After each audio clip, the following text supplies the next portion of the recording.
So welcome students. So in this question you're given that the function f of x is equal to x minus 1 whole square plus 1 and it's defined when x is greater than or equal to 1.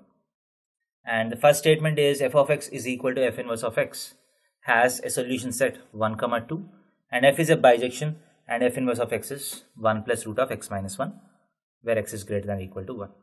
So now let me draw the graph of f of x because f inverse of x exists only for bijective functions. So how does the graph of f of x look like? So this is a very standard quadratic curve, x minus 1 whole square. Y is equal to x square is a parabola with vertex as origin. X minus 1 whole square, so the vertex moves 1 unit forward and you're adding a 1, so it moves 1 unit upward. So this will be the graph of y is equal to x minus 1 whole square plus 1. So if you consider this function over the entire domain, this will not be a bijective function. But you're only considering this function when x is greater than or equal to 1. You are restricting your domain to x greater than or equal to 1. So within this domain, the graph is obviously continuously increasing, monotonically increasing, hence it is a bijective function, right? Because the range is not given, range can be decided afterwards. So what is this? This is a bijective function defined on closed 1 to infinity 2. What should be the range? This is also equal to 1 to closed 1 comma infinity. So between this interval, this function is bijective. Now once this function is bijective, I can find the inverse. So what is the inverse? So how do you find the inverse? From y is equal to something of x, you have to convert this into x is equal to something of y. So x minus 1 whole square is equal to y minus 1. So x minus 1 is equal to plus or minus root of y minus 1. So x is equal to 1 plus or minus root of y minus 1. So you have two inverses correspond to this part and this part.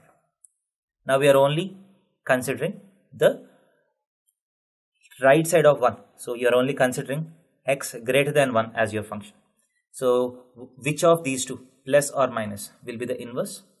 So you can, to find that, you can just take any sample value of x and get y and you can go to the reverse because we know that inverse function. So if f of x maps x to y, f inverse of x has to map y to x, right?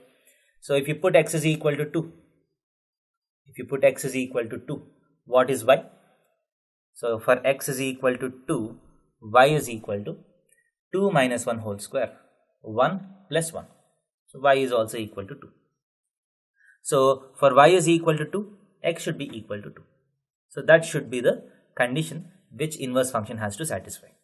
So you can take two of them, let us see. So if you take plus, so for y is equal to 2, you get 1 plus root of 2 minus 1 is 1. And if you take minus, you get 1 minus 1 is equal to 0 is equal to 2. So corresponding to y is equal to 2, x can be either 2 or 0. X will be equal to 2 on this side of the graph, x will be 0 on this side of the graph. That means minus corresponds to the left side of 1, plus corresponds to the right side of 1. I want the right side, so I'll have to neglect this minus. So the inverse, so x is equal to 1 plus root of y minus 1. This is nothing but f inverse of y. So what is f inverse of x?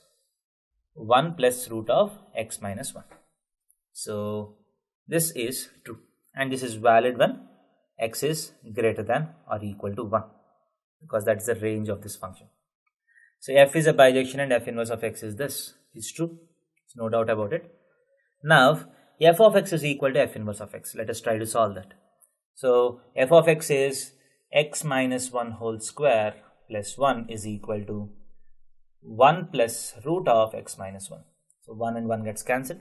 So if you take everything onto that side, root x minus 1 is common into x minus 1 whole power 3 by 2 minus 1 is equal to 0.